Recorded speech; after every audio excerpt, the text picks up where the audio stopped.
I hit the button. All right, cool. Okay. I also hit the button.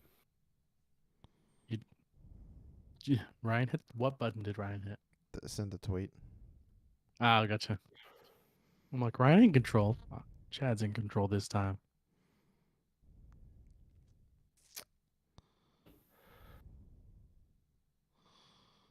Yeah, Caroline has surgery in the morning.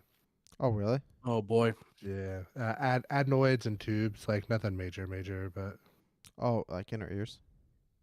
yes, yeah. That's what you had that too, didn't you? Dude, I've had many sets of tubes. The adenoids, it's a little more than tubes, but nothing. Nothing super crazy. There's way worse procedures. Basically, the kid's kept an ear infection and snores. Oh, okay. So,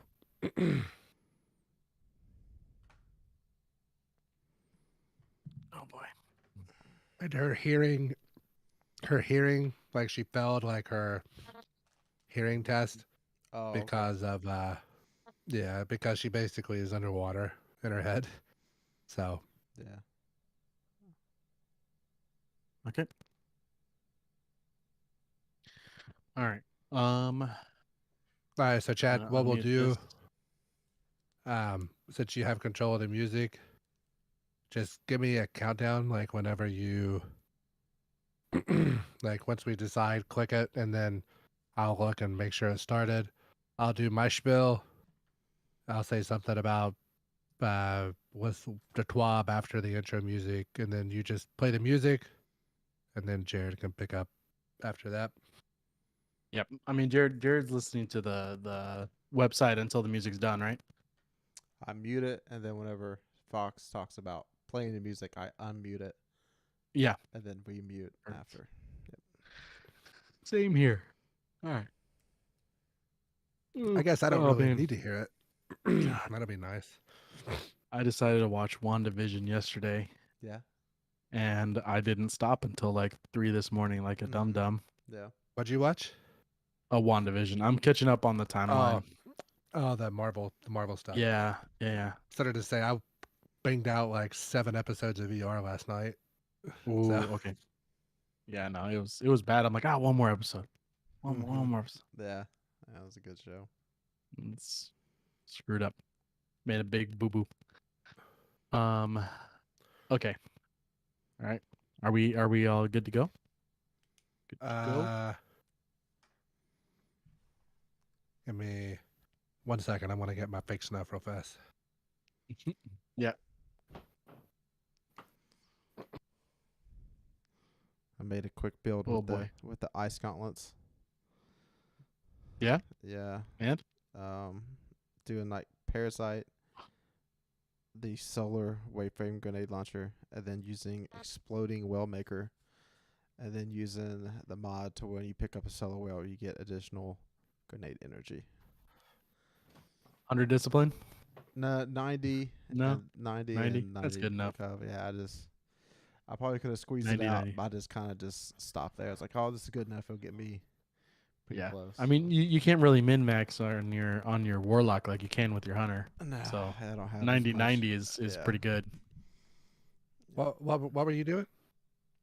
I made a build with the new ice gauntlets where you make solar explosive wells, and then you run the solo mod to where you get grenade energy for picking them up.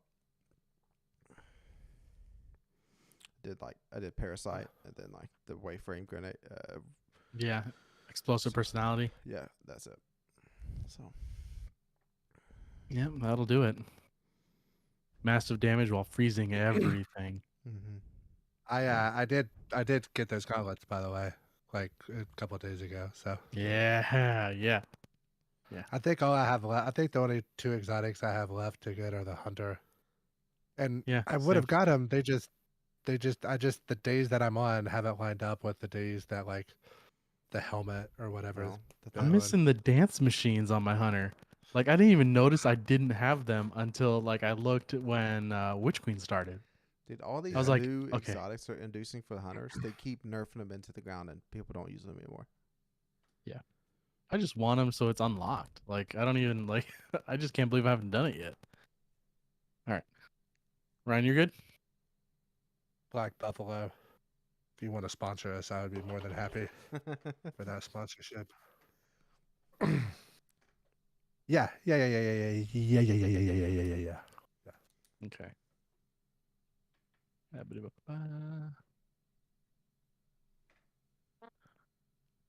If you could give me a T minus 10, I'd appreciate it. A 10, a minus 10.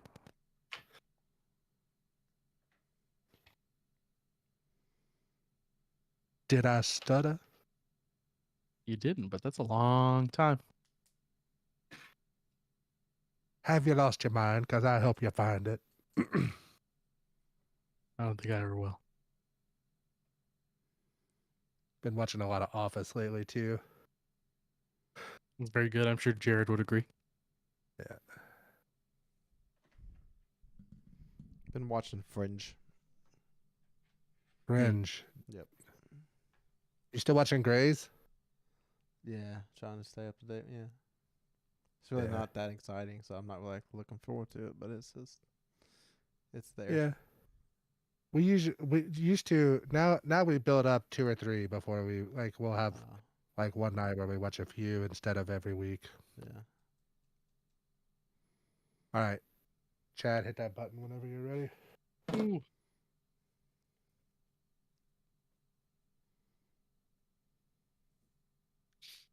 All right, I'm gonna hit it, and then you want me to like show like just when the timer shows like 2 seconds or something. Are you I'll watching figure it out. Okay. We'll just have an awkward pause if nothing else. All right, then I'm hitting it in 5, 4, 3, 2, 1.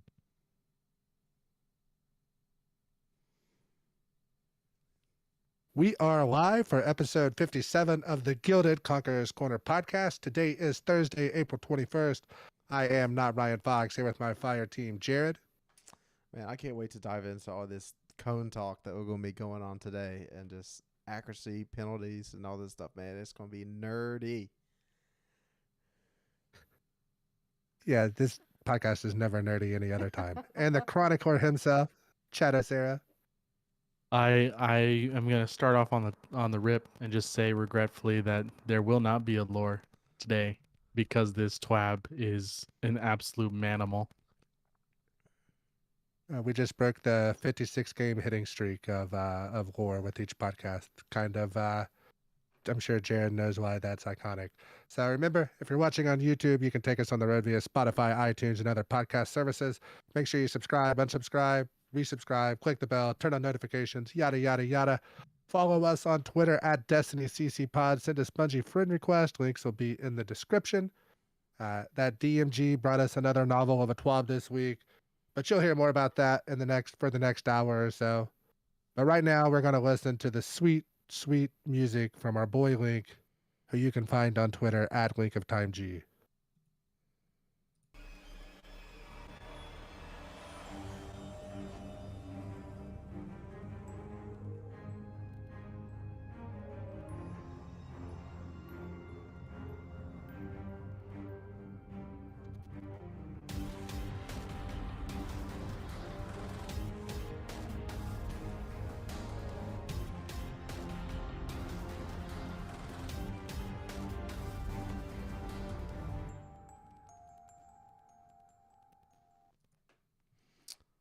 All right, this week of Bungie, Master of Valve Disciple dropped this week, and that is, it started out hot this week of weapons and loot and a discussion in the community of what's worth your time and not. But whenever this dropped, everybody seemed to forget about what weapons talk was going on and just about the massive amount of changes coming to the sandbox in Season 17.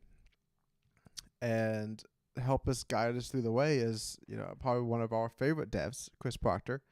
I always like when he's tuning into the TWAB. He always gives us some great information and a lot of cone logic and stuff like that coming. So just a quick overview of kind of what this TWAB's going to cover. Just some handful of team goals, glaives, a little bit about the design and what they intent of the future of those, Flinch and Airborne gameplay, and how to build craft into those, tuning to one-hit kills in the Crucible, and then also general tuning to special ammo and exotics and some perks along the way. So first thing up, we're going to talk about glaives. So, I think we've talked about it many times. We just couldn't be bothered about glaives, about the buffs, and trying to build into them and playing with them. I seen some people in the community do some glaive dashes, some kind of slide into a glaive melee, and you can kind of dash across the map kind of fast, which that seems cool. Has a little bit of benefit to it, but it's not wowing me. And probably the reason that I'm not getting wowed and a lot of other people is about the way they was pitched to us and the way we thought they was going to play out. And one of those main things is the main melee ability that costs 0 ammo. Everybody wants their perks to kind of play into the melee capability. However, that's not the intention, and Bungie doesn't like that because that doesn't take up ammo. So it'd be way too powerful of an option for a glaive to say Rampage is part of just the melee ability, and you stack up Rampage and your melees do extra damage just based on the melee kills that you get. So that's the first thing they're going to talk about here, and is that glaive melees should activate perks that trigger based off melee damage or kills. So this, you think of Grave Robber, an activating swashbuckler, and then ammo refill with sealed arm card grasps. So all those things, you get a melee kill, you reload your mag, or you start the damage, and your projectile with the glaive will have the swashbuckler ×5, not the melee hit. So that's kind of what we're going to be going forward. And then the projectile is what gets benefits from Rampage, Kill Clip, and Swashbuckler extra damage. And then the projectile should be a little bit easier to hit moving forward with some of the changes. So one of the biggest changes they made during this season to get a 4 max energy of the glaive, it used to be 6 shots and now it's just 4. That's huge. So going into season 17, they're pushing into the role of glaive a little bit deeper. And mainly, the first thing they're looking at is the guarding with glaives. It will now block 97.5% of damage in PvE and 75% of damage in PvP. Increase melee damage versus PvE enemies except for bosses and vehicles by 25%. Reduced energy drain speed while shielded by 30%. Increased projectile speed dependent on the range stat. So the higher the range, the faster the projectile is going to go. So when it's at a 0 stat, it went from 30 to 60 meters per second, and at 100, it went from 80 to 100 meters per second. So no matter what, your glaive should get at least a buff in the 20 meters per second for that projectile. And this probably goes along with a lot of people really wanting impulse amplifier on their glaive, but only one of the glaives was able to roll with that. So we couldn't finish talking about glaives unless we talked about the 3 classic exotic glaives. And actually put a little bit of buff to those also. The Titan glaive. As of action, players now gain Void Overshield while inside the bubble, and Helm of St0mp-EE5 now applies to the bubble as it does for Ward of Dawn. Chad, does this excite you about the Titan glaive? I mean, I would mess with it just to level it up and do stuff with it, just to see if I could really get a playstyle going. And one of the thoughts that I had was, I wish this worked with Helm of St0mp-EE5, because then it'd actually be very useful. And it's a bubble in only that it's like a round barrier. It just stops damage from everywhere. So it's meh at the moment. So giving it that blinding and giving you an overshield while you're in there is just baby bubble, and that's what I wanted, because right now it's just a barricade that goes all the way around you, and that's and without the overshield, so it's boring right now. So this is gonna actually make it neat. you're gonna be able to double bubble and have Helm of St. 14 on. So that'll be a fun one. Yeah. But yeah, I mean it's only positive changes. So I'm happy. This gives me some thought to you gotta have blinding grenade launcher built into the glaive with the Helm of St. 14. So, you think of something like maybe Gambit or whatever, and like there's seasonal challenges of running a glaive inside Gambit. So you take this and then go throw it on a boss or one of the mini bosses, and they can go stand in it and not get killed and just damage with the glaive. That's just whenever I read that, I was like, oh, that actually a little bit of viability to something to go use that with.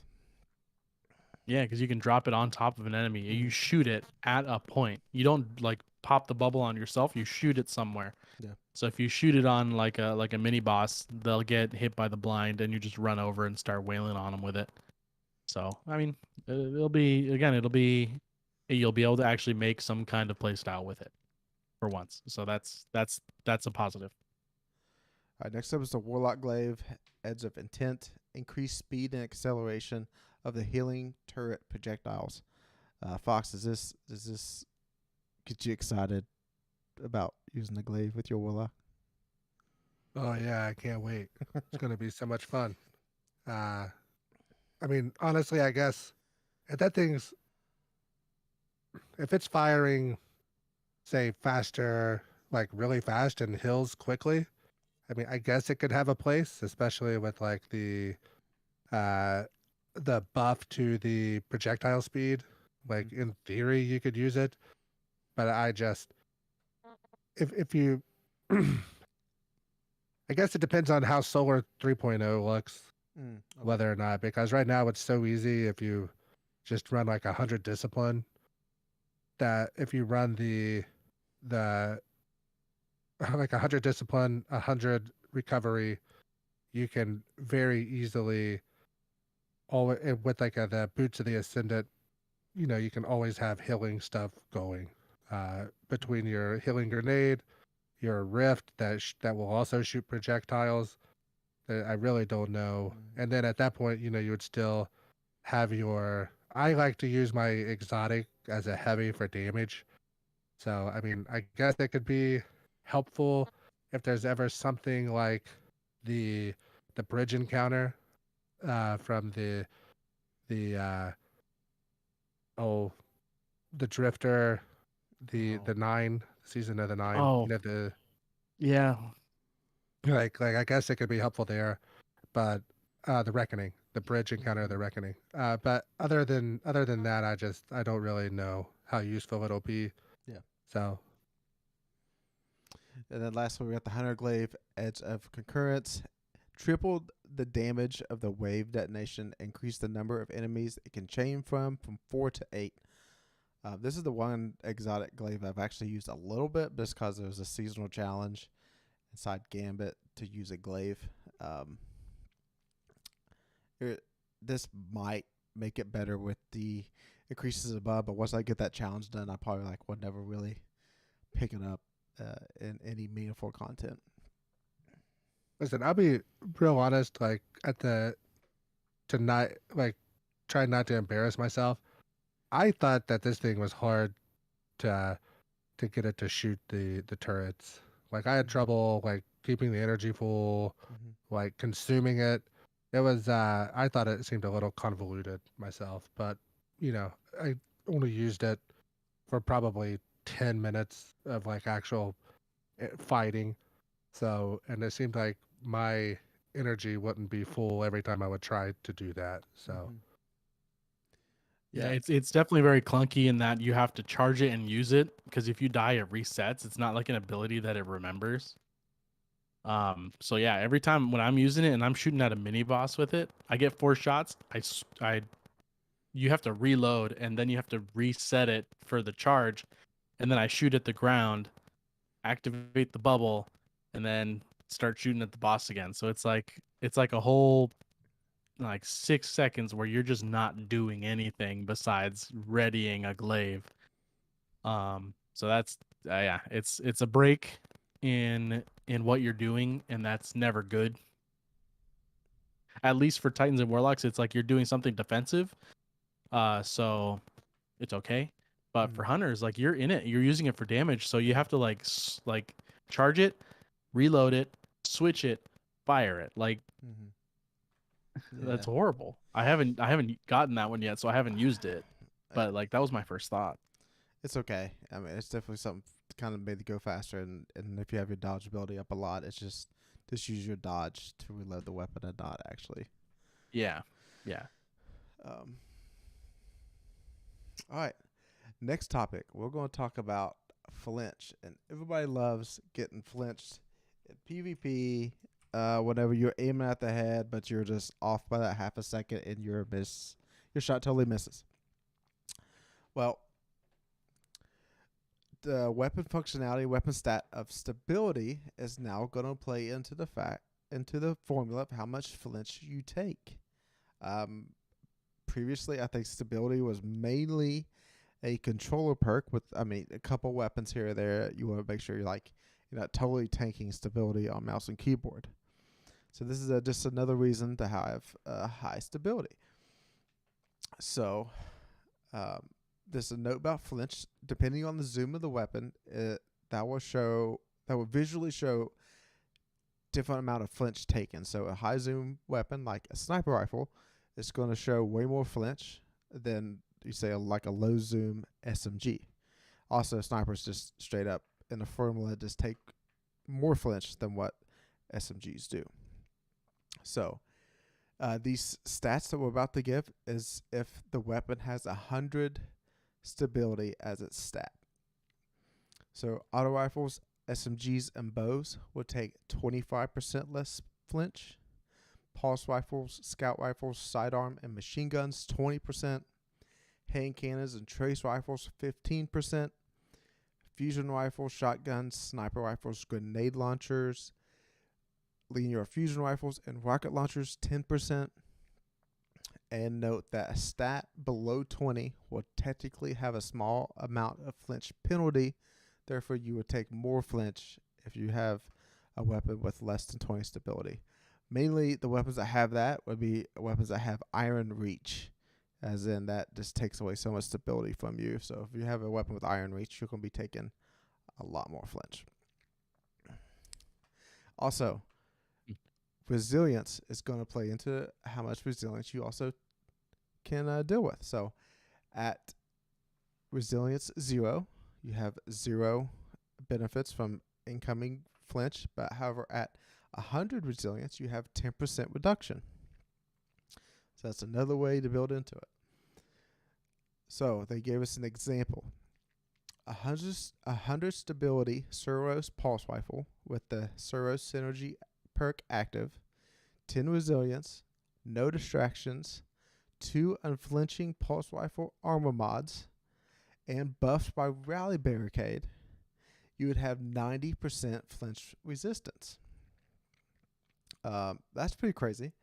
And, that kind of plays along with the wonderful exotic that a lot of people have been running right now, Lorelei. And you're also getting a 20% damage buff if you run Lorelei at the same time. So your weapon's not going to move. Even if somebody's pounding you with Ace of Spades, you're going to still hit your shot in that scenario. The next one is a 70 stability hand cannon with 5 resilience and 1 unflinching hand cannon armor slot. You have 39% flinch resistance. The unflinching hand cannon armor mod takes 30% away, and then the 5 resilience takes 5%, and the 70 stability hand cannon is the 9%, and you multiply those out. That's how you get the 39% flinch resistance. All right, guys. So, how do you feel about flinch and the ways to spec into feeling less of it? This game is, I think we're headed towards this game being played on spreadsheets more so than in the game. You're going to have a third-party app because Bungie's never going to put this in the game themselves. So they rely on the third party people to do it and to really min max, which it looks like we might start seeing more difficult content, maybe based upon the master raid and stuff. If things start becoming more difficult to where we have to be more min maxy, you're gonna have to rely on community created spreadsheets and things like that. I think it's definitely gonna be a lot of that. I'm gonna basically just look at the math and then go by feel because that's just how I roll. Uh, unfortunately, like I'm like I can understand all this math. I get it. I have the rolls for the guns that I have. I can kind of do specking a little bit here and there that I can, but that's the most I'm gonna get into it. I am happy it's a thing that's there, but it's one of those things that the more of this stuff that gets added in, the more, like Ryan said, it's gonna be a spreadsheet on the side of, well, if I don't want any flinch, I need to have this loadout with these guns, with these mods. And it's like that, it's cool. People want to do that. Some people want to do that. That's great.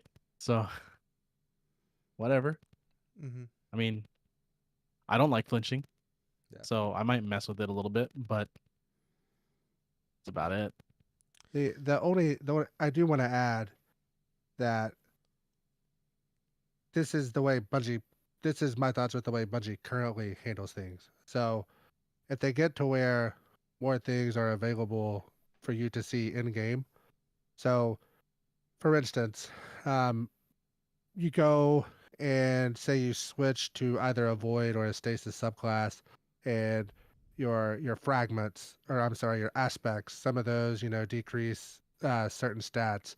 So if you do that, if you can hold Q or hold a button on your keyboard, that's going to pop up and show how putting this aspect on affects these stats on the guns and those type of things, then I would be much more okay with it. Because the way the game's been for 7 years, I mean, we can't even see like aim assist. Like those are hidden. There's so many hidden values on things that, you can't just open the game up and play the game. So if they change that, then it would probably alter my thoughts on things like this. Well, there might be some good news to you later on in the TWAB Fox. One thing that Chris mentioned here is from their internal playtest that players didn't feel a difference when just using one source of flinch resistance, but stacking 2 or more sources, the benefit was strong. So normally, I think for the most part, you put on whatever primary you was using, and that was on your chest piece in PvP. So now, I mean, I think about some of those Omlon weapons and the Omlon hand cannon that drops in Crucible right now. Whenever the rounds at the top of the mag have increased stability, so at that time you should also have increased flinch resistance. So maybe that new pairing could be really really well going forward. Well, is that the crisis inverted or whatever that's called? Yeah. With Amalon fluid dynamics. Mm-hmm. Yeah. All right. Now it's time to get in. Oh, I Okay. have a question. So they were talking about the play testing, Mm-hmm. like when people were play testing. So and Jared, I know you've listened to like some of the other podcasts, like the massive breakdowns and stuff when they've had some of those people on, because that seems to be any technical thing with Bungie when they want to put it out. That kind of seems to be the place they go to do it, understandably. So have they ever talked about the amount of people that they have that playtest, or like what range of people? Like, are they beginner level? Are they intermediate level? Is there a mix? Are they playing on mouse and keyboard, or are they playing on controller? Like, have they ever talked anything at all about that? Because I've never heard it. I don't think they ever got into the details of like who's on mouse and keyboard and who's on controller. I know that Kevin Giannis talked about it a few times, and like their playthrough, they build things out, and then they give it a couple of days where they play against each other like a lot, and like in studio and stuff to try to find the outliers, and then if something's touched enough. So I know they play it for at least like a couple days solid whenever they have like the patch done and ready to go. But anything before that, I don't think I've ever heard them talk about. So they do play the game then. Okay. Yeah. I was just one of the things I've always wondered if they talked about like what that play testing was like. Yep. All right, next is Airborne gameplay, and I don't if you see a lot of like the hardcore PvP people on Twitter, they say movement is the skill gap in PvP. So there's a lot of people out there that is just moving fast, and that's the only thing that happens, and spamming hand cannon shots and jumping off the ceiling. So, all right, we're gonna bring some of that in here. Airborne effectiveness is a new perk that's now going to be present on all weapons, and except for those that it don't matter if you're airborne or not, like a sword. So we're going to talk about some of the stat ranges. So from 0 to 30 stat, that's with little to no investment. A character will have a smaller accuracy penalty than retail, but have significantly lower aim assist. All right, so we're talking about two things, two different cones there. Your accuracy penalty and then your lower aim assist. So a couple things are tied into aim assist. Aim assist is your stickiness with the controller when you're hovering over a target, and then how much bullet bend you get. So bullet bend is on controller and mouse and keyboard, but the stickiness is on controller. And then the accuracy penalty is like, when you jump up with a hand cannon and you don't have Icarus grip on it, and you try to shoot straight, the bullet never goes straight. It always goes off at an angle. That's what the accuracy penalty is. So with minimal investment from 31 to 50, characters will have around the same inner accuracy as Icarus weapons do currently, but noticeably lower aim assist. From 51 to 70, players will have better accuracy than retail weapons with Icarus, with fewer misses due to randomness, but with reduced aim assist. And then from 71 to 99, players will have no airborne accuracy penalty with very slightly less aim assist. And then with the full investment of 100 airborne stat, a character will have no airborne penalty and and the same amount of aim assist. So if you want to jump in the air and have the game bend your bullets for you to the target, you need to max that stat as much as possible. But I hope that's very hard to max that stat.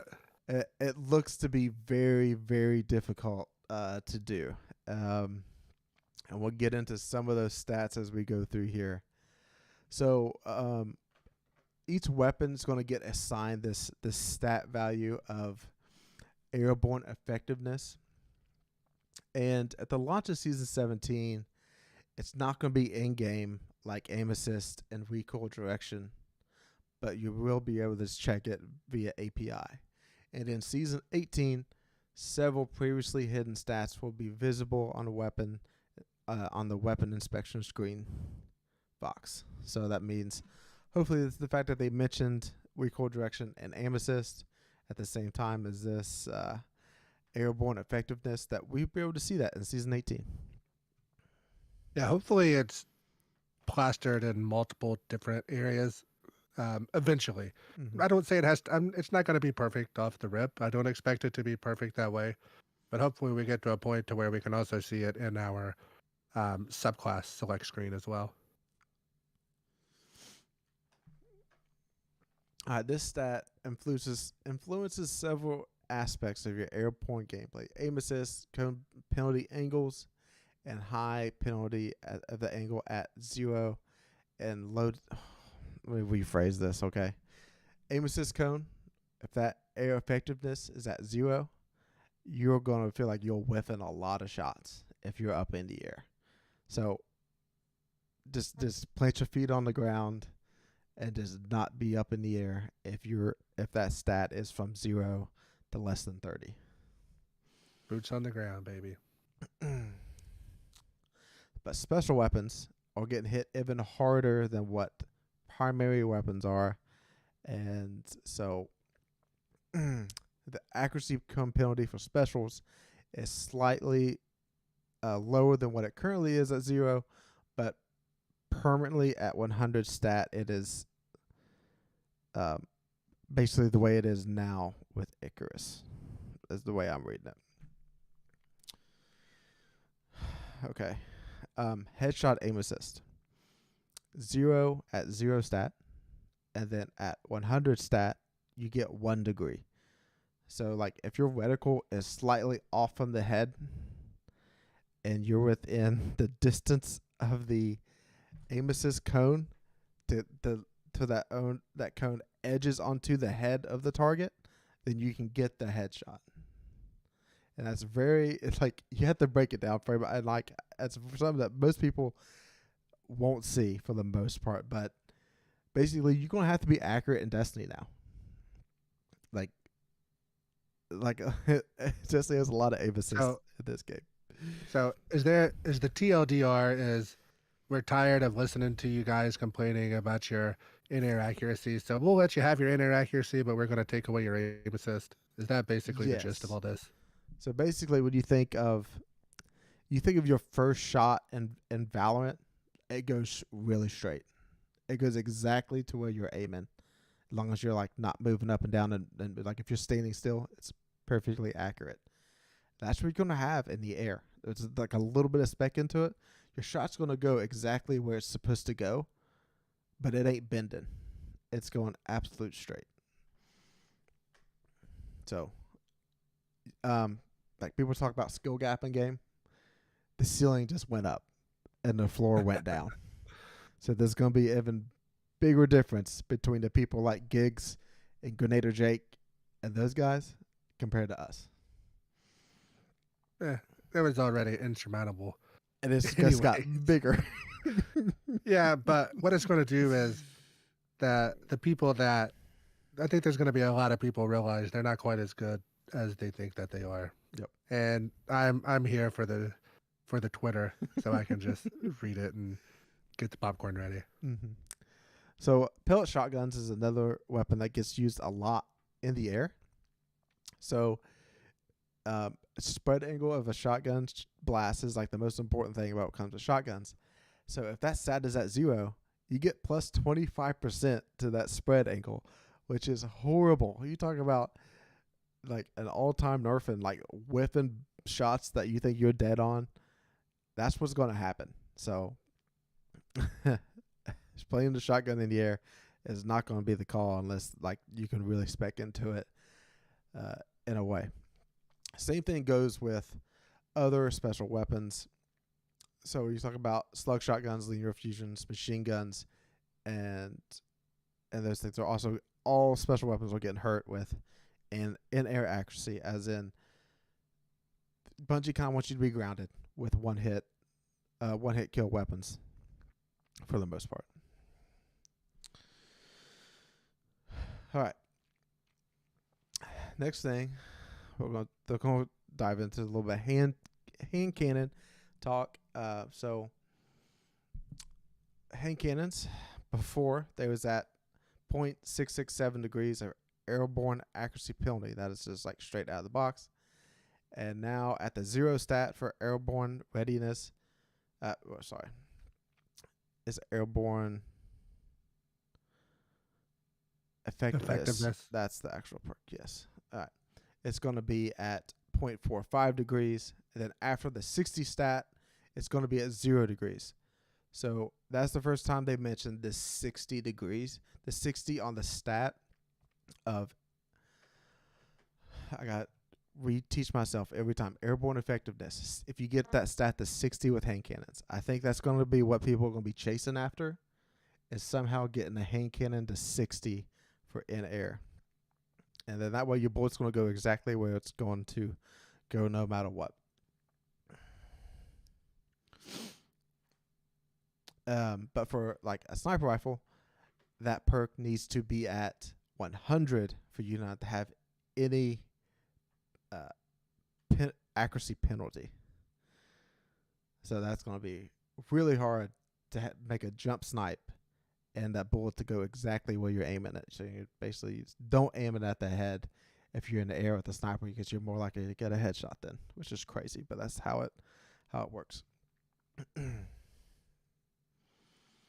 All right, so this stat, airborne effectiveness, is going to be the weapon's base will range from 0 to 10 and from 0 to 30 depending on the weapon archetype.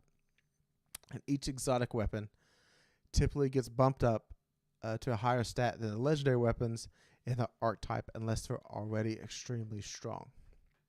Icarus Grip and Adept Icarus Grip both give you plus 15. Certain weapon perks, such as the redesigned Air Assault, will give you additional perks. So those are valid stat ranges for each legendary weapon. So hand cannons are going to be from 0 to 25. Sidearms 0 to 30. Auto rifles and pulse rifles from 0 to 25. Scout rifles from 0 to 20. SMGs from 0 to 30. Bows from 0 to 20. So that's your primary weapons there. So just looking at that, so your sidearms and SMGs out of the box should have a little more airborne effectiveness than the other primaries, and then drop down a little bit. And then you get into your special weapons. Sniper rifles will have 0 to 5. So will shotguns and breach grenade launchers. And then fusion rifles will have 0 to 10 along with rocket launchers. And then 0 to 15 for trace rifles and linear fusion rifles and glaives. And then drum grenade launchers, machine guns will go from 0 to 20.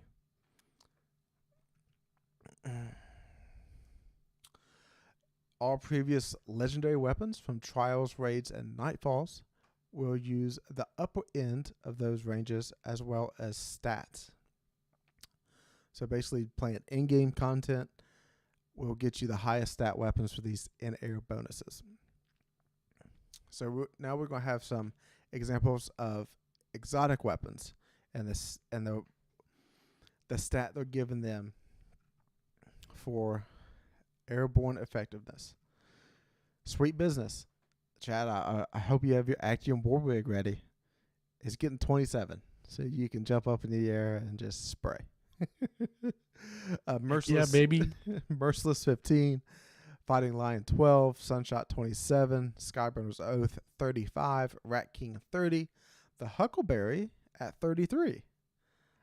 That's going to pair really well going with some of the other SMG changes that's coming later. Ace of Spades is at 14. So this is an example of exotic that's already strong enough and does not need to excel in the air.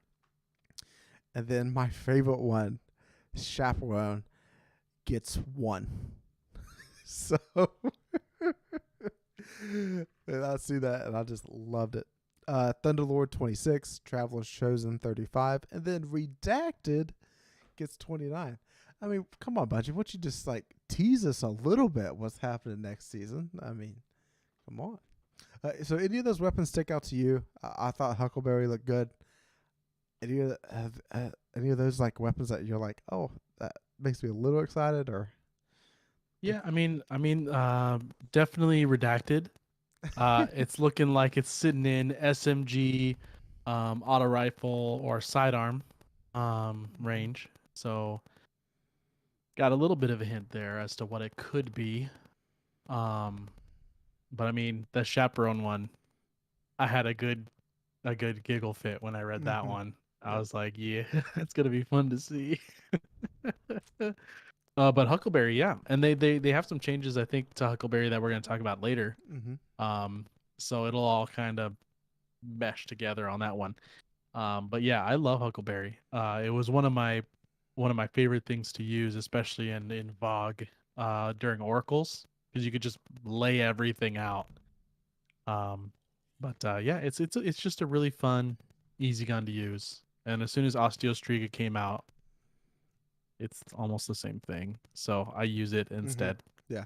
Because it functions the same. So yeah, I love SMGs like that. They're fun. I will get into it. Sky burners. Oh, you excited about that weapon, Fox? No, I'm just not so much excited. It's stuck out. So it's one that could be cowardly. Yeah. We got to Yeah, like change. the first week of the right approving strike Nightfall. Yep. Yep.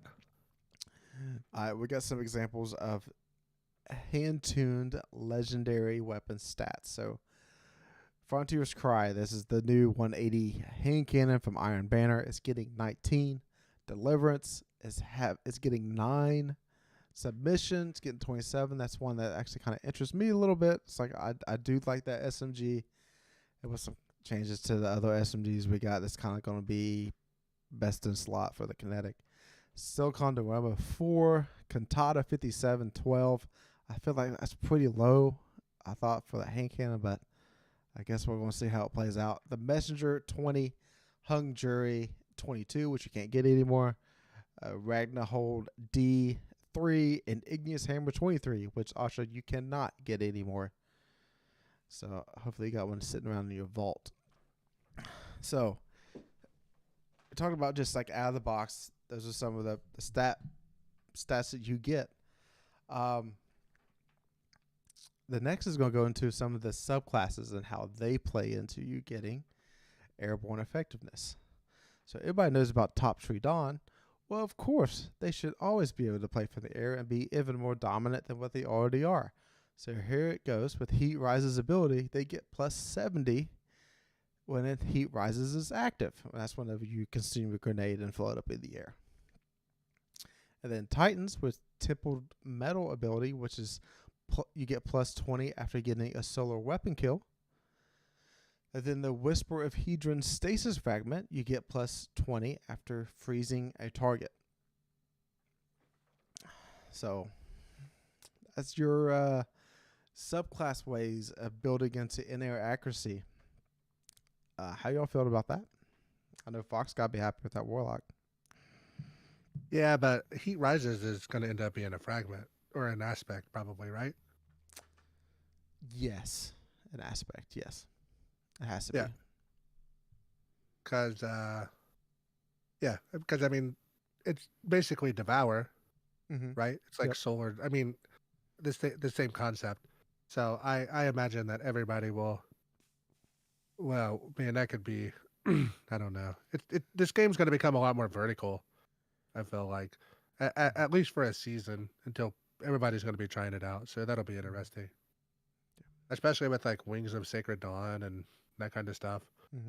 Because we know that one of the subclasses we get next season. I mean, it's leaked out which one, but we know one of them's coming. So, it'll be interesting to see how next season is. Yeah. Chad, do you use Tempered Metal ability very, very much? No, but I also play my Titan really weird compared to most people. Ryan can attest to that one. Took us to the lighthouse that time, though. Yeah, that insta kill grenade gets people. They don't expect it. But I mean, it's an easy ability to proc. So if you want that extra 20 and just start going for those in-air shots, Titans can be in the air quite a bit with their jumps. So, I mean, it's something to try out, especially when Solar comes out. Seeing how the aspects and all that kind of stuff kind of lines up. They're obviously Heat Rises and Tempered Metal are gonna stay around, otherwise they wouldn't show those as examples. Yep. So it's gonna be interesting. I mean, it's a quick solar weapon kill plus 20, just right off the rip. So, it's definitely gonna be interesting to mess around. I do love Solar Titans in the Crucible especially. So, it'll be fun, definitely. All right, next is exotic armor. So some things are now going to revolve around being airborne and what works well with specific weapons. And these bonuses or penalties range from -50 to +40, if higher, if conditional. So for the hunters, we got Foe Tracer gets +20 to all weapons. Mechanier's Trick Sleeves give +50 to sidearms. Oathkeeper gives +40 to bows. Sealed Ahamkara Grasps give 50 to all weapons for 5 seconds after a melee hit. Lucky Pants give +20 to hand cannons after readying a hand cannon. That's kind of with the holster buff that you get from Lucky Pants. And then, guys, pour one out. Dig a 6-foot grave and sound off the trumpets. Stompies -50 to all. Woo. Sheesh. Oof. Bungie's tired of it. They give a graph later on of exotic uses for hunters, and probably like 40% of the area is Stompy usage. So, luckily they saved them, and you can continue the cheese every jumping puzzle there is that you need to with them. So that's good that they kept that part, but they don't want you shooting from the air anymore with Stompies. However, Stompies will still make you sprint faster and slide farther. So that part of them still good. I bet they still get some use, but for the most part, oof, that was bad. So It's only been 27 years that they went untouched. Yeah. So Yeah. it's time to move on. Yeah, now's just time to bring Maybe in, we'll get our Ahamkara legs. yeah, Bones of Ao. They bring those Bones, back. Yeah. bones. Get the air bones back. Mhm. It's just for Yeah. jump puzzles, man. It's just an extra jump. All right, Chad, why don't you take us through these Titan exotics that you're going to be able to spec into? Ooh, baby. So no backup plans, no surprise. Gives a +30 to shotguns. That's what they do. So that's awesome. Active War Rig +30 to auto rifles and machine guns. It's gonna be fun. That sweet business is gonna be just gross. Hollow Fire Heart +20 to everything. Lion Rampants +50 to hip fire only. And DMT, then, baby. Mm-hmm. yeah. I mean, that Lion Rampant, it just keeps you in air longer. So that thing with the DMT is gonna be probably really gross. And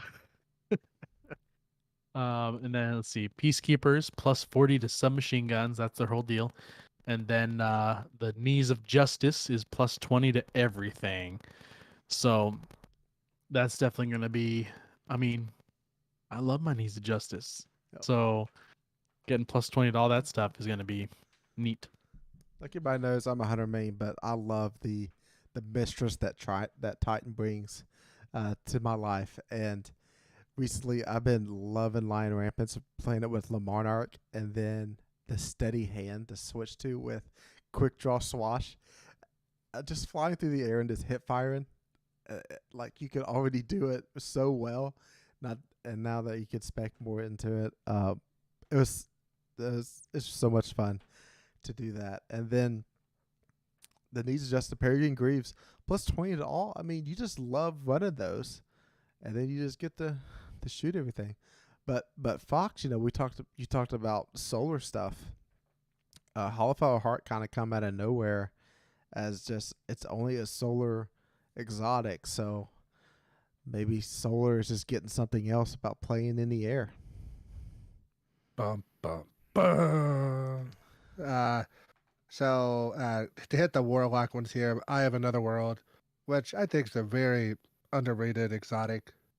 I run it at times just because of all the boost that it does give you. Then we got Astrocyte Verse, which I believe is the blink helmet, correct? Yep. Yep. So you get +30 to all with it. Ophidian Aspect +10 to all. Necrotic Grips +30 to Weapons of Sorrow. So Jared, you want to run us through the weapons of sorrow? You got Thorn, Asher Striga, Whisper of the Worm. I mean, I don't think Parasite is considered it. That's what's coming to mind. It might be. It's a worm. Yeah. Fair But enough. anyways, when I read that, I was like, I only care about Thorn. It's just playing familiar right. with it. So. And it pairs with necrotic, right? Like it's a whole effect. So Yep. Yep. So it'll play through. Wings of Sacred Dawn plus 50 to all. Sheesh. Get up in the air, hang out up there. You know, it's gonna be there every once in a while. You come against somebody that runs that exotic, and it is just so rarely used that you're not looking for them at the angles that you're getting shot from. Oh. And they've got 2 hits on you before you even know what's going on. So that will probably get annoying until you get adjusted for looking like at different angles and different places for enemies to be. And then they know how to use Phoenix Dive, and you start shooting them, and they dive in the cover. They dive down. Yep. Yep. And then if they use And a then- grenade, that's a plus 70. So they hit 100 as soon as they do that. Yep. And then I do it, and it's like there's fireworks going off around me. Like I just stand out like a sore thumb, and just get blitzed down immediately. So might have to work on that a little bit. One of my favorite exotics, Boots of the Assembler, plus 30 to Lumina. I'm sure you guys remember probably like 12 to 15 episodes ago. I was talking about how Lumina has become like one of my favorite exotics once I got the catalyst and everything for it. So that could be interesting. Last but not least, we got us a Redacted that gives us plus 30 to fusion and linear fusion rifles. So I'm sure Chad will be checking that one out for sure. At first, they put it down at the bottom. I don't know if they're trying to confirm that it's going on the Warlock or not. I mean, that's some people's hope is that it's a Warlock thing, but it is also just at the bottom because it's redacted. Yeah. So it could just be that they left it there to be ambiguous. Because it was at the bottom of the last list was a redacted. So yeah, and there's 19 total, 6 for each, and then a Redacted. Yeah. So what if it? Man, it'd be wild. What if it was a an exotic class item or something, that since you have one for each, maybe it's like one exotic that can go on any class or something. oh, kind of like Aeons kind of thing. Yeah. So Yeah. it's like what if it is Aeons? A fusion riflers thing. Yeah. Just Aeons, but it's fusion rifler. Ooh, could you imagine? It's called Like an Amalon style set of armor that's just for fusion stuff. Chadoccero's cult is what they are. the cult of Chad. Loop Nation. All right. So in summary, if you want good airborne effectiveness, say 70 stat, you should pick a weapon with a high stat, put on Icarus, either equip the exotic armor piece that helps or run a subclass aspect, fragment, or ability. And if you want the best possible airborne effectiveness, you need to generally have to go all in on the weapon, exotic armor, and subclass. So to give us some examples here, and this one stuck out to me. I won't go through all of them, but it's submission compared with Icarus grip, stompies, and tempered metal. Tempered metal is only on Titans, correct? But they give us this example of it being with hunters. So I mean, they kind of just giving us breadcrumbs here and there about what's coming. But what's the number on that one? So you add it up. 12. It's 27 plus 15 minus 50 plus 20. So that's only 12. And that's only why you have tempered metal active. So all the times it's at 0. So I can't remember. I can't remember if I read this or not. But there's no difference between Icarus grip and Adept Icarus grip, right? No, They- it just adds handling. It's just a 50. Yeah. Currently, it Hmm. gives you range, but it looks like they're taking that away and making it handling for adept. All right. The next things they cover here is 3 graphs of exotic usage for hunters, titans, and warlocks. So as I mentioned, you can see like 40% of the graph is stompies, and then that text is so small it's tough to read. But like the next main exotic used looks to be Capri Sting, which is kind of weird. They use weird colors. If I was at part of that graph, I would use some colors that was a little more distinct from each other. What you mean the 30 Shades of Green is Yes. hard for you to to Exactly. pick out between? I feel like for the most part, Doom Marchers for Titans are very, very popular. And then for Warlock, Ophidian Aspects, which takes up almost the same size chunk as Stompies, in my opinion. And Ophidian's got a buff, giving you +10 to everything for airborne effectiveness. So I think that might be next. Just watch Twitter, and all the hunter mains are going to be going after the Ophidian aspects for Warlocks. And if you haven't used those, they are addictive. So if you don't want to just ruin yourself for the other parts of the game, just don't even try using those. All right. The next thing we have to talk about, is there anything else that you all think I missed or want to talk about air effectiveness? No, I think it's. Okay. I think we're good. All right. So the next thing we're going to talk about real quick is playlist weapons. So we mentioned the hand cannon, Crisis Inverted. So like let's say that you reset, you play a lot of PvP, you've already reset twice this season. Starting next season, so let's say you get two resets in, you're going to have a really high chance of extra perks dropping in columns 3 and 4. So the more times you reset a vendor, the more chances that you get, a higher probability that you get that whenever these playlist weapons drop, you're going to have more than one perk in columns 3 and 4. Overall, a good change.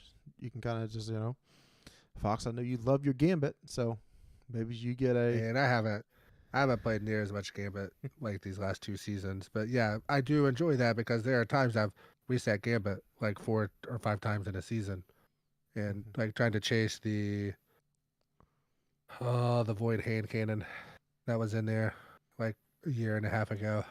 Oh, Oh my gosh. Why did I just... oh, I can see it in my brain. You made it run away. Bottom dollar. Yep. That's yeah, on. bet your bottom dollars. So those like that, I would have loved to had multiple perks with that. Mhm. That way, 1 out of every 14 games that it dropped, you had a little bit better chance to get what you wanted on it. And all them new bottom dollars going forward in Season 17 and other playlist drops that you get will have the appropriate origin trait for its playlist activity. So, Now, is that only for the like post game drops? Do they mention that, or what about like if you focus Yeah. drop them? focus Does it drops mention that at should all? be the same thing. Yeah. Yeah. Oh, well, you're talking about the additional traits? Yep. Yeah, like the additional perks in columns 3 and 4. Because if so, like that would be the route I would take. Just spamming like 25 bottom dollars and hoping that some of them drop Yeah. double perked. Yeah, they say since older playlist weapons are still available at vendor rank up rewards, we wanted to have them feel more relevant in a post-origin trait world. So, yes, I believe so. Yep. All right, next thing. Hold on to all this. That would be my advice. Next is stat display update. So whenever they updated to add the stats in game, you always have a number like your stability is 68. Well, the bar that's next to it doesn't really accurately represent the range from 0 to 100, what the stat can actually be. So now it's an update to that. Actually, will look the same as the number that's beside of it. All right, next we're going to talk about some one-hit kills and special ammo inside PvP. Right now, there's several different ways that weapons will allow you to one-hit kill without much investment.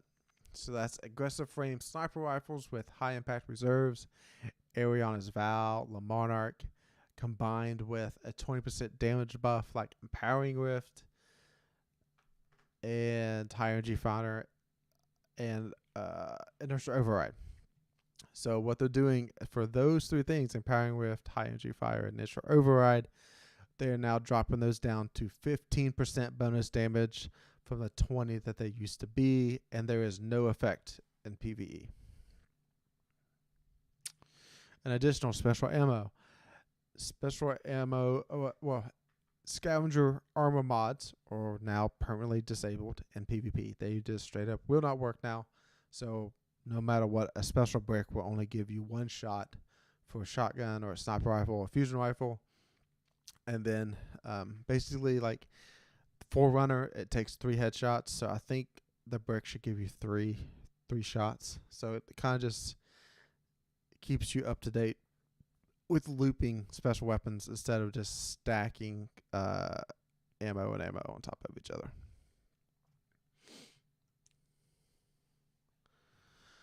All right, we already talked about the Airborne effectiveness stat being reduced on special weapons, and sniper rifles going the same. But however, sniper rifles across the board are going to get a 10% buff and stow ready and aim down sight speed. Basically, this is because snapshot felt so needed on sniper rifles. That is the most used perk in PvP, and they wanted to look into ways to negating that a little bit. All right, next thing is Should be a welcome change. Yeah, just yeah. I think all that seems pretty fair. The next change is the slug and pellet shotguns. They're still like the most used special weapon in PvP, so they're changing them again. Reduce damage fall off and start and end by 1 meter. That means you're going to start losing damage sooner, and you will go to 0 sooner for damage fall off. And also reduce the aim assist and magnetism fall off start and end by 2 meters. So really bringing in shotguns again. So I think there's around 7.5 meter kill range. Now they're going to be down to 6.5, maybe 7. So really bring those in. And then Chad, we got some changes here to fusion rifles. If you want to take us through that. Oh man. All right. So the usage on them is trending pretty high, apparently, particularly in trials. I haven't been in trials much. I know that Ryan hasn't been in trials much this season. But when you were going into trials, how often did you run into some fusion riflers? Usually it was bad news. If they were good enough to run a fusion rifle and try, if they had that much confidence in themselves, is usually warranted.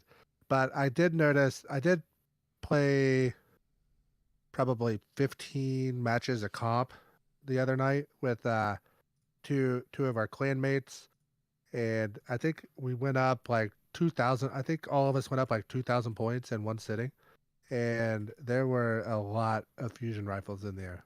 So, and that's the thing that's most comparable to trials on non-trials. So.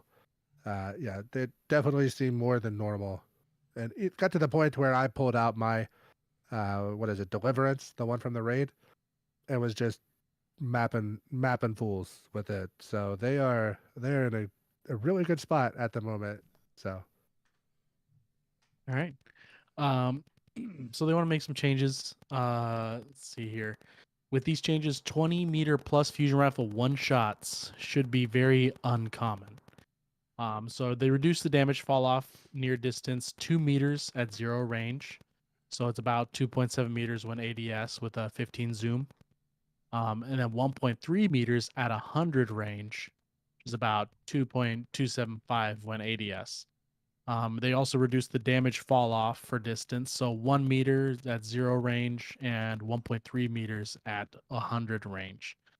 And they reduced that recoil scalar variance for stability between 0 to 100. So at 0 stability, it's unchanged at 0.75, and then at 100 stability, it's increased to 0.5. So they increased the recoil penalty slightly. So they're definitely looking at making it so that the further you get away, the more punishing it's going to be, so that you won't be able to get those cross maps. Which just means to me that I'm still going to be using my heavy. Everybody's using adaptives and stuff, and they're like, I can't wait a whole second for this thing to fire. And that's when I'm winning engagements, is because I use the weird stuff, and I'll see somebody charging up, and I'll charge up. They'll hit me, I won't die, and then they're just dead. So I'm very happy about that. But they're saying when they made the changes in St0mp-15, they wanted to differentiate the families even further than they are currently. So a high impact, they reduced the unmodified charge time from 1 second to 0.96. So they gave it a 0.04 speed up, and then increased the damage per burst by 10. Precisions, they increased the unmodified charge time from 0.74 to 0.78. So they're going to charge a little bit slower. Rapid fires, they increased the charge time from 0.46 to 5, so 0.5, so half a second now, and then decreased the damage per burst by 20. So they made them charge up a little bit slower, but also hit a not as hard. So that's definitely, I mean, it's a rapid fire. It's shooting really fast compared to the other ones. So they wanted to definitely make it seem more like a rapid fire shot, punishing it by giving it less damage. So the new charge time and damage per burst for all the families are high impact is 0.96 with 330 damage. Precision is 0.78 with 280. Adaptive 0.66 at 270. And then rapid fire at 0.5 with 245. So that's a big difference in damage, especially for PvP engagements. But if you can shoot off 2 rapid fire shots at 245 damage, you're gonna have to hit almost all the bolts. Otherwise, you're not getting the kill. But people are mostly using adaptive and precision, so they're gonna have to get used to the change. I am happy that my high impacts are a little bit faster, but I'm also one of 7 people that are using them currently, so it'll be fun. It makes me sad, but they're making changes because of what's happening to Ryan in the Glory playlist. He was complaining at him, and they messaged him on Twitter, say, hey, look, I know what's going on, and we're gonna make some changes. Hey, wasn't there something like way back? I'm talking like the first month of Destiny 1 that was like a fusion rifle, like they nerfed them by 0.4% or buffed them by like something. Was that, do you think that was like a callback to that? Because I heard that, and that was like my very first thought. The It became like 0.04 charge time yeah, difference. yeah, it was like a meme. It was like a meme could back in be. the day.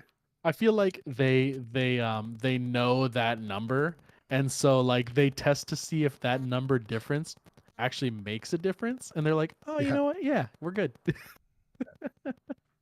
Because they used it in high impact, precision, rapid fire. All Yeah. 3 of the changes to charge time were by 0.04. Yeah, and I'm like pretty confident that was like, I'm talking like November, like October, no, like in the first 10 TWAB since D1 released, like one of the early. That was something, because I remember it being like something you would see around for a long time. And I tried to like do a quick Google search, but 0.4 fusion rifle bungee, you know, I got about 6 pages deep and couldn't find it, but you know. Yeah, no, it's Oh, a thing. It definitely is a thing. All right, we're going to move on to trace rifles. So besides Divinity, trace rifles really don't get that much action in the game. So they're going to increase trace rifle damage against non-red bar combatants by 20%. and increased ammo picked up per special ammo brick from 18 to 30. So, I mean, I guess it's a little bit more buffs to Divinity just to easily keep up more ammo. But some more changes to trace rifles to come for the exotic ones, that is. All right, now we're going to get into some primary weapons. First up is auto rifles. They're going to increase damage fall off near distance by 0.75 meters. Pulse rifles is next, as increasing a little bit of the range from at 0 range from 15 to 16, and then at 100 range from 22.5 to 24. And then just to know that those values there are at 0 zoom, basically hip fire firing. And damage fall off for distance remains at 40 meters regardless of the range stat. So 450 RPM lightweight pulse rifles, which is the Battler, the damage per bullet is going from 15 to 16, and the precision scalar is also going up, making that from 24.75 to 26.4. This won't change optimal time to kill in PvP, but it will just make it easier to hit. All right, next thing we're going to talk about is zoom with SMGs. So we talked about the multi-mark that we've had, the Surge Wraths and stuff like that. The reason those weapons are so good is because all the SMGs are really at 13 zoom, and they are at 17 or 18. But now, so those are now going to be brought in. So SMGs across the board increase damage fall off by 1.5 meters. Adjusted zoom values on most viable legendary SMGs and one exotic. So that is Surge Wrath is going from 17 to 16. Multi-mark max zoom is going from 17 to 15. Storyistic variable is going from 13 to 14. Kilos it's going from 13 to 14, which is it was already at going into Witch Queen. 7 Seraph is going from 13 to 14. Every Wakened Moment is going from 13 to 14. And then the Huckleberry is going from 13 to 15, which is pretty great. And also, it looks like next season we'll be getting an adaptive SMG again. Right now there's none in the game, but they kill a little bit too fast based on the body damage. So it's getting decreased from 12 to 11.25. And then the precision multiplier is going from 1.35 to 1.44. So it's got to be a little more on point with whenever they come around. Hey Jared, Teraba, is it 16 zoom? Yes. So it doesn't mention it getting touched here, right? Nope. It is staying the same. Yep. So that might like I'm not any good with that gun because I'm not one that like chains kills a lot with SMGs, but that might get interesting for like in sixes. You might start seeing that a lot more. Yep. So in the energy slot, Saras, and then what you just Teraba is at 16, and then the kinetic slot multi-mark is at 15, and then also submission from the raid is at 15, and then Huckleberry is at 15. So that's your highest range SMGs. So you're gonna be seeing probably a little bit more of those. Just something else to think about. Across the board, all SMGs are going from 13 to 14. So right now, the funnel web is very popular, but you can get rangefinder in its last slot. So it would actually, you could bump it up to 15 zoom, and it being a lightweight, you feel really good with that weapon when you're shooting. So that's something to look out for, to keep in mind for next season. All right. Precision frame hand cannons, which is the 180 RPM. Basically, they have built-in Icarus grip given the frame, and they want to preserve some of that. So intrinsic switched from 75% airborne accuracy penalty reduction to plus 20 airborne effectiveness stat. This means that if you have a Frontier's Cry with an Icarus grip, you'll get 19 plus 25 plus 15 to be 59 before factoring in armor or subclass. And I told you before that 60 stat that you want to get to have the the accuracy to go away was on purpose, because now they showed you this. They don't want you just to get to above 60 with just the weapon and putting Icarus grip on it. They want you to do one more step to get into that effectiveness. All right, time to move into some heavy weapons.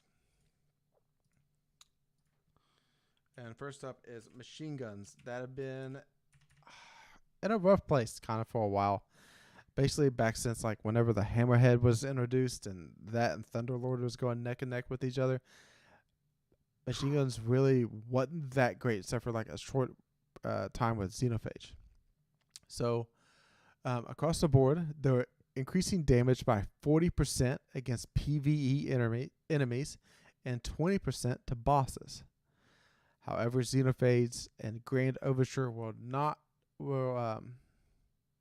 receive the buff to PvE enemies, but not to bosses. Not the bonus to bosses, yeah. Oh man. Yeah. Heir Apparent is on the menu, baby. I didn't think about that one.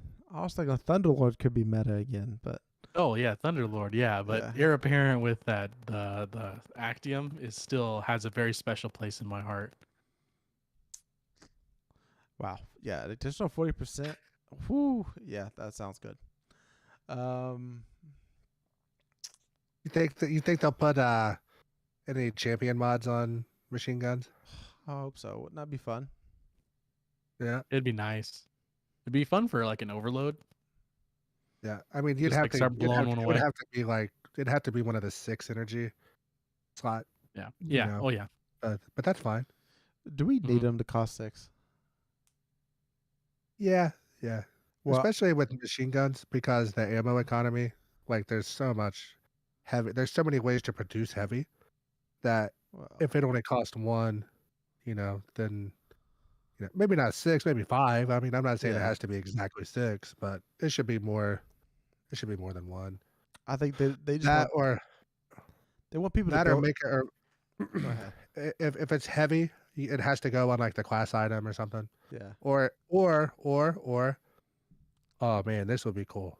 What if, so you know how on your arms you have 2 slots? What if it only costs 2, but it takes up both slots? So you couldn't do like your machine gun, anything that's a heavy that does that.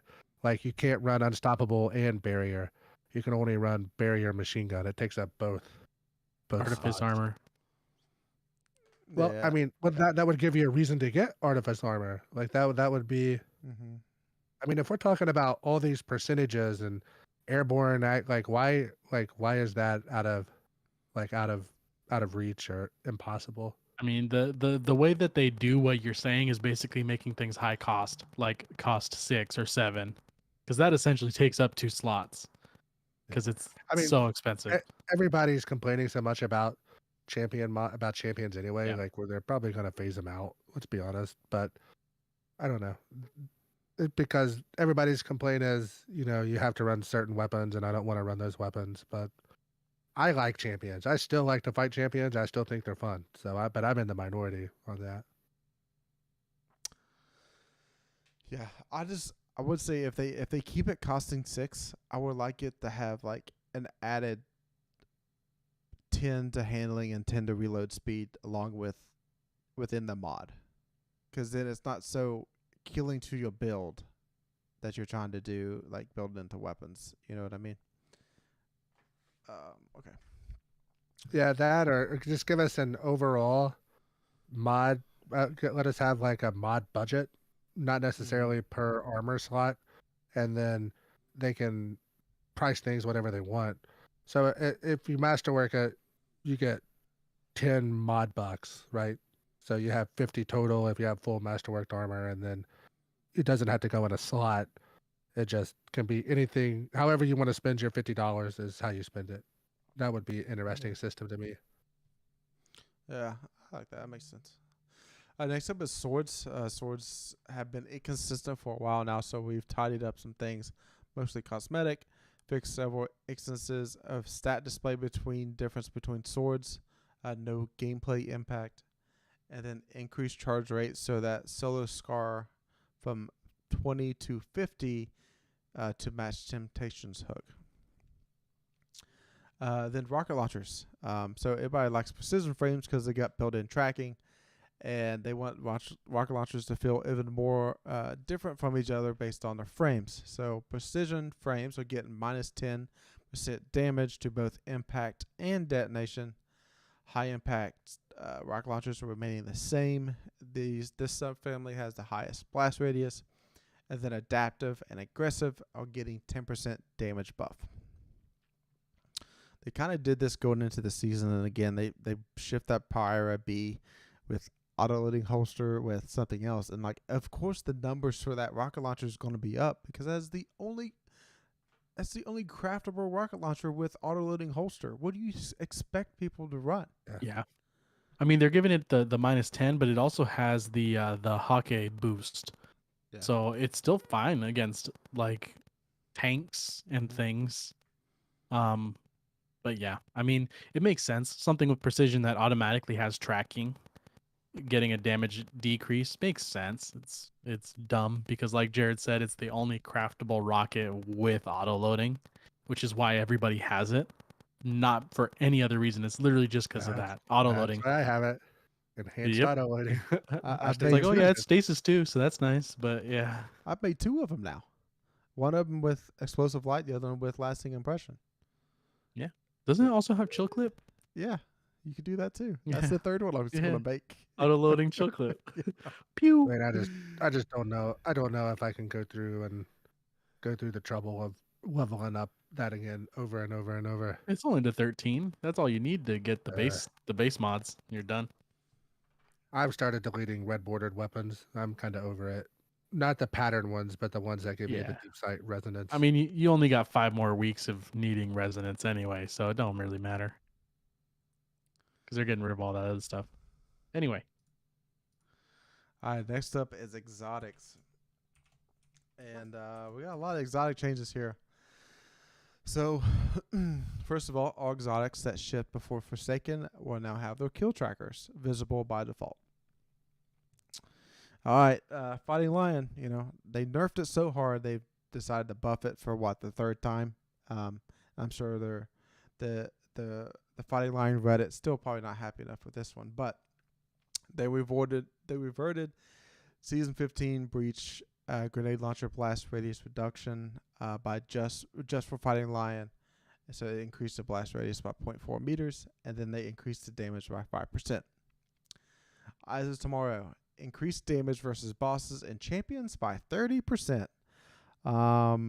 Basically, it's like, hey, everybody's using Gallahorn. Let's give them another option. Yeah. Yeah. Wait. No, the wolf packs don't attach to exotics, right? Correct. No, just Okay. legendary. Because that would have been unbelievable. It would have been errored if there was 1 Yallarhorn and 5 Eyes of Tomorrow. No. Could you imagine? All those old gen I could just- Xbox and PlayStations would have ceased to exist. Yeah, Just they would have melt. dropped down to single frames per second. All right, next up is Leviathan's Breath. Archer's Tempo perk from the Catalyst now has an increased effect just for this weapon. The standard scalar was at 0.75. It is now at 0.5625. Jeez, where does that come from, Jared? Is that number divided by pi or something stupid? I mean, like how else would you get from one to the other? I think it's times by a quarter. You times 0.75 by 0.25, maybe. That sounds right, actually. So, But I mean, so they kind of rebuilt the way the arrow works too with Leviathan's Breath. So they added a small delay before the detonation on champions, mini bosses, and bosses. This allows the impact to stun an unstoppable champion and detonate to deal bonus damage against the stun champions. Damage changed to be more even split for the impact and detonation, and increased damage across the board by about 50%. Overall damage versus champions is roughly doubled, even more compared to shooting an unstunned, unstoppable champion. Woo! Hey, quick question. I haven't got the catalyst on this. I had the catalyst. I haven't completed the catalyst. Yep. What's the catalyst do for this? Do either of you know at the top of your head? Yeah, arches tempo and gives you 5 extra arrows. So I think Yep. you can Okay. do 10 it Extra goes up to- reserves. Okay. Oh man, I used this a lot during Season of the Worthy because that's when the solo like Lost Sector stuff was starting off, and that was my biggest gripe, was wasting an arrow to stagger with no damage. So that was like the only gripe I had with it, honestly. And seeing that the draw time is going to be faster too because of the catalyst is just chef's kiss. It's a fun, weird bow. So just give me an excuse to use it again. Yeah. Thank you. No, I think this is great. Like I would actually consider using this at Grandmasters. Just depending on shields and champion mods for the season. Like if we get another like sidearm is unstoppable again, like forget that. I ain't doing that. So I'll just slap this on. All right. Next is Huckleberry. Increased zoom as mentioned before from 13 to 15. And then next is Xenophage. Everybody remembers they decreased the RPM, and everybody hated that. So we're reverting that, and it's going back to 120 rounds per minute. And they reduced the damage per bullet to match the previous, and that doesn't benefit from the Season 17 damage buff versus bosses. So overall, it's still getting that 40% to everything but bosses, and getting its RPM back up to the way it belongs. Next up is the Monarch. Reduced poison tick damage versus players by 25%.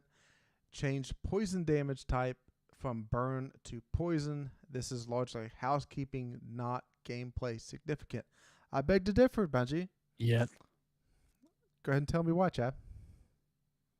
I mean, I'm thinking just yet.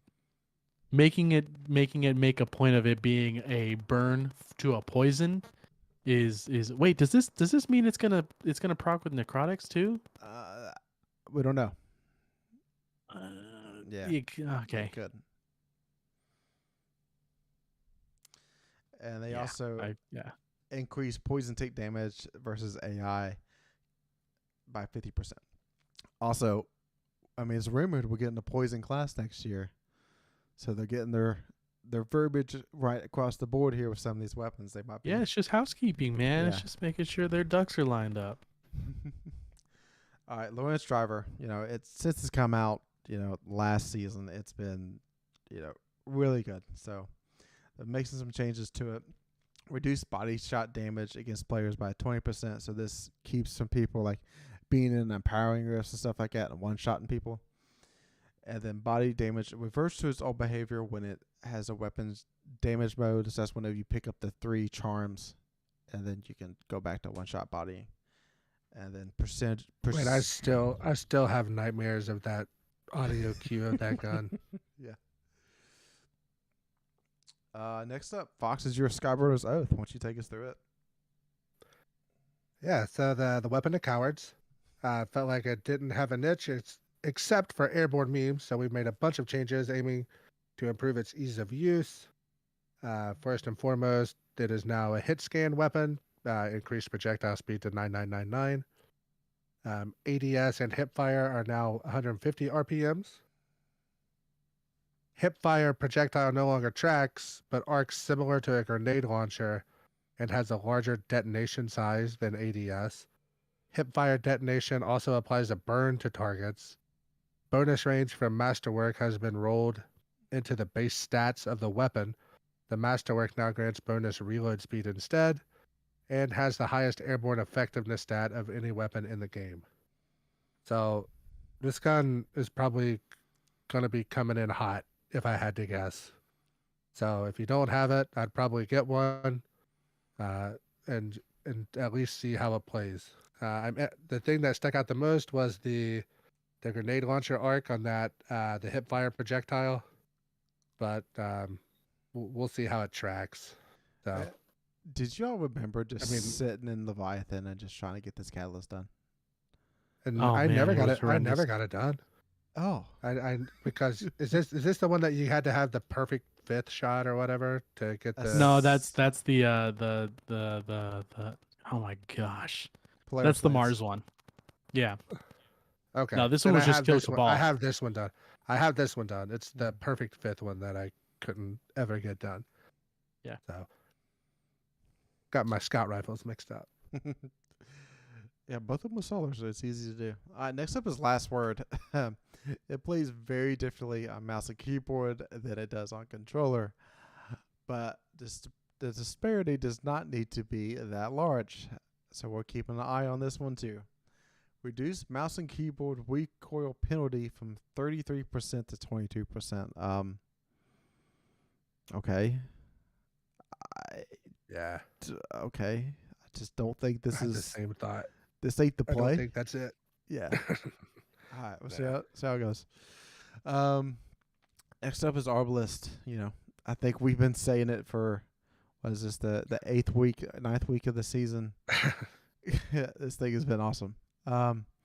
So this is going to reduce damage versus champions by 25%, and it'll still break barriers in one hit. So It says we may need to look at it again. It says. Yeah. So yeah. Overall, it's still going to be good. They're going to melt stuff a little bit slower. You're still getting that 50% buff from disruption break whenever you break an anti-barrier. So, I mean, it could be a little rough in the upfront, but still, that's still a great weapon. Graviton Lance. Catalyst changed from granting Hidden Hand to granting Vorpal Weapon and Turnabout. So, okay, but this weapon still don't excite me very much. It's only really fun now because of volatile rounds. And that's it. Like it's fine. Mm-hmm. It's a fine gun. With the 40% increase to damage to red bars, it's just fun to watch things go boom. And Turnabout's good. I mean, Turnabout and Vorpal on this is way better than Hidden Hand. Like, it's just a change that's positive, not that it's gonna make a big difference. So yay. Pop a void shield, get an overshield, and then just start making explosions everywhere. Next up is Grand Overture. I don't think I haven't finished this catalyst yet. I think I'm close, but it's taken me a while. Reduce time between bursts when missiles mode. Holding the trigger will now fire all missiles in a continuous burst. Tapping will fire it in 5-round bursts. That sounds like a good change.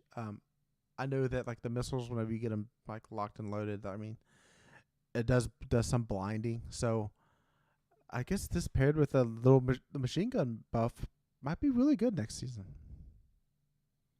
Yeah. Next up is Cold Heart.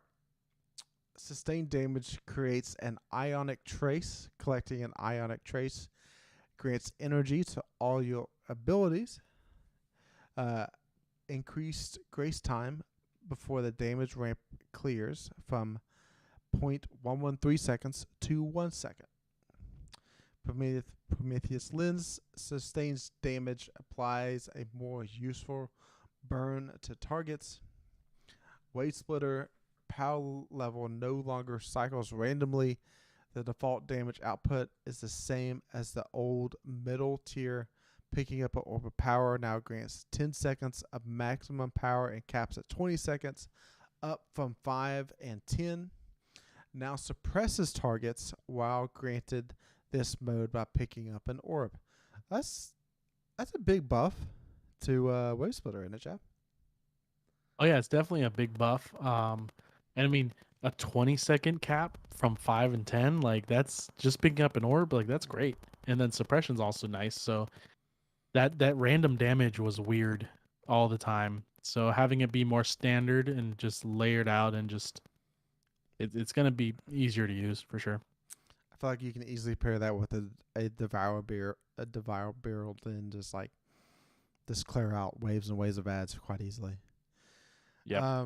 Next is Austria Striga. I kind of was like clutching my pearls when I seen that name, but really it's not that big a deal. Somehow shipped as the bullets rotated by 90 degrees and it looked weird, so they corrected the rotation of the projectile. So no cause for concern there. They just fixed the way it looked a little bit. All right, and lastly, Lord of Wolves reduced damage fall off start and end by 25%. Again, just hitting shotguns again, and this is kind of was the outlier that's kind of going on this season. That's kind of been left out, so they're definitely hitting it hard. Oh my goodness, we're getting there. We're getting there, folks. We got some perks, and then we got some weapons that's going away, and then we'll be closer to the end of this TWAB. I should say we're gonna start going rapid fire here. Yeah. So snapshot, they increased the ADS animation from 0.5 to 0.75. So this is on first, basically aimed at sniper rifles. Primary weapons are unchanged. Opening shot, remove damage fall off scalar. This has kind of been a necessary perk for shotguns, so that's kind of the reason why. And so they increased the range stat bonus from 20 to 25, and then all other stats from this perk is unchanged. Full choke has been the go-to barrel for shotguns for far too long, so they are increasing the spread angle from 0.95 to 0.625, so that narrow spread is a little bit less. Smooth bore has always been the throwaway perk on shotguns, so they have reduced the spread angle scale from 1.1 to 1.075. So I guess barrel shroud or rifled barrel is going to be the best barrels of shotguns now going forward. It depends on which one you want to have. Desperado, increased fire recovery scalar from 0.415 to 0.7, reduced duration from 7 to 6 seconds, and added a buff timer to the screen, and they removed the PvE damage penalty. All right, air assault. We redid this perk, and it now grants up to 60 airborne effectiveness stat when wounded. Same trigger as Eye of the Storm. So if you're like red bar about to die, that's when you're getting the 60 stat there. Mulligan, never really quite strong, and there's too afraid to make it really strong for special weapons. So they increase the chance to return on a miss for primary weapons from 20 to 35%, unchanged on special and heavy weapons. Compulsive Reloader increased the reload stat buff from 40 to 50, and then added a 0.95 reload animation scalar. And then Adrigo, they're making a change to shotguns because people have discovered that the slug shotguns can one-shot body after a kill, so it's reduced damage bonus from 30% to 20%. Finally, with mods, Icarus Grip, it will now grant airborne effectiveness. It's kind of what we've talked about so far today, and that is 15 to that stat. And then Adept Icarus also gives you 15 to airborne effectiveness, but also grants you 5 handling. All right, some quick weapon talk here. There's some weapons that's going away at the end of Season 17. Occluded Finality and Finite Impactor from Iron Banner, the Comedian and Palindrome from Nightfalls, and then from Trials of the Cyrus, Saura's Wrath, and the Messenger. Man, those are some 3 great weapons they're taking away at the end of this season, ain't they? Thoughts and prayers. Yep. Thank you for your service. At the end of Season 18, Peace Bond and Archange Thunder going away from Iron Banner. Plug 1 and Hothead going away in Nightfalls. And then Trials, the Eye of Soul, and Summoner are getting retired. For right now, there's no firm plans in the future how they're going to bring these weapons back into rotations, but they're looking for opportunities in the future to address it. All right, we have some abilities tuning. Axion Bolt cooldown is increased from 91 seconds to 152 seconds. Sheesh. Yeah, that's a big one. Titan Barricade base cooldown when Bastion Void Aspect is equipped is now 82 seconds, up from 53 seconds. This matches the recharge rate of Warlock Rift. Chad, man, I mean, I feel like I won't feel too much with the Heart of Inmost Light build in PvE, but that's kind of tough in PvP, right? Yeah, it hurts.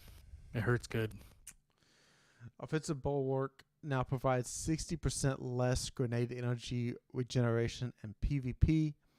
Whisper of Chains now provides 15% bonus damage resistance against players when near Stasis Crystal, down from 25%, unchanged in PvE. Renewal Grasp. While equipped, Renewal Grasp increases the base cooldown of Dustfield grenades from 62 seconds to 152 seconds. Ugh. So apparently this is like terrible in trials. Like this is a lot of spam of this, spam of Titan barricades, and I don't understand why, but man, they really hurt. I was grinding for these. Like I went probably 3 days of Gauntlet days and Legendary Lost Sectors, trying to get another one to drop because I was so stupid, and I picked it up at the end of Legendary campaign. That stupid 48 stat wall, and I just like, Yep. I didn't care what the stat was, just like not a fit 48, just like 60. Didn't care, just like something I can start the build around. And I didn't get to try it in PvE before this major nerf here. So, all right. So lastly, we got Gambit Lab coming up, and Fox, you want to quickly take us through that? Yeah, I got you. Rest that voice for a bit, big dog. So, looking to next week, we have our second run of Gambit Labs coming into play. The invasion swaps went off well, giving us great data and feedback on moat dunking, invasion cadence, and primeval healing in a world where you invited opponents onto your playing field when hitting certain thresholds. For this edition of Labs, they'll be experimenting with Moat Thieves, which starts on April 26th. Whenever I read this, I became pretty excited. I thought this was very interesting and could really change things up quite a bit. So, it says the original concept of the invader was Guardian as taken terror. So you're overpowered, you're dangerous, something new you have to fight that's being on the battlefield there. Which, while that's compelling, it's getting a little stale. So they're like, hey, here's this other idea we have. This is like a sneaky moat thief. So in this game mode, in the normal mode, having whenever you send 2 blockers over, you start draining the opposing team's moats. That no longer is the case. So if you're playing and the other team stacks their dunks on and they send the taken onto your field, it does not drain your moats. However, every second the invader is invading, 1 moat drains directly from your bank to the invader's bank. So, I was thinking, it's what is it? 30 seconds. The invaders, is it 20 or 30? 30. 30. That's what I thought. So, in this, so invaders need to be near the bank in order to drain moats, which makes it sound a lot like Gambit Prime. If you had the full invader suit, you could go drain moats. It won't be too much of a hide and seek affair. So, do you prioritize clearing the current wave of enemies? Do you, as a team, go and try to hunt the invader instead of hiding? You're no longer going to be able to, if they time it right and you have 15 moats, it's not going to do you much good to hide with your 15 moats because he can drain 20 while you're hiding with your 15. So you're like a net negative at that point. So, the first thing I thought, Titans are going to come over, place a bubble on there, and nobody's going to be able to do anything with it without using the super.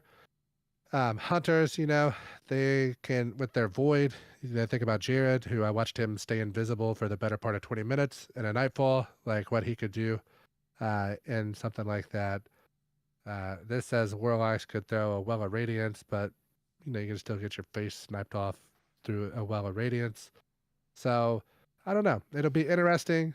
Unfortunately, a lot of people aren't going to play the game mode anyway. So there's, it's going to be a sweat fest if I had to guess in there.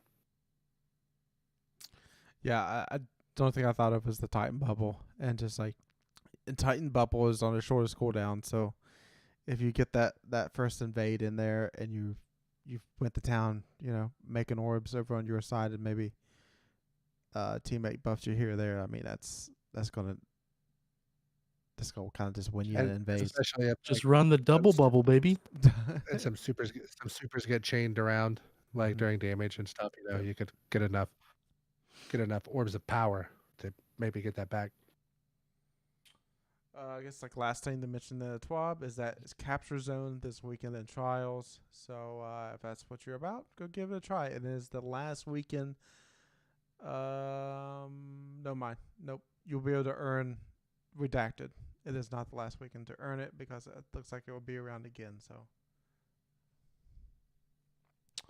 All right, that is it for the TWAB, and DMG is taking 3 weeks off after that, and I feel like I should too at this point. So Yeah. So I know we due to the length, we'll hold our mailbag questions that we got. We'll have it over for next week. We knew it was going to be an extended podcast. We've been trying to keep these like an hour and 15 here recently, so we kind of fell back and to the ways of old and had this long podcast here. But there's a lot to go over. I did want to say I saw that we have a 5-star rating on both Spotify and iTunes at this. I was checking through the stuff, which is no big deal for the Destiny bad boys that we are. And last but not least, we hit another milestone. We're up over 3,000 total downloads, and obviously, I'm sure I'm good for 60 of those, probably, truth be told, because I always download and listen every week to make sure our audio sounds all right. So, but we appreciate you guys very much, and hopefully, we'll be at 5,000 here soon. So once we get to 5,000, we'll probably try to do a giveaway or something, some silver or something, or maybe even a DLC giveaway. We'll figure something out. So if you have any good ideas, reach out to us on Twitter at DestinyCCPod.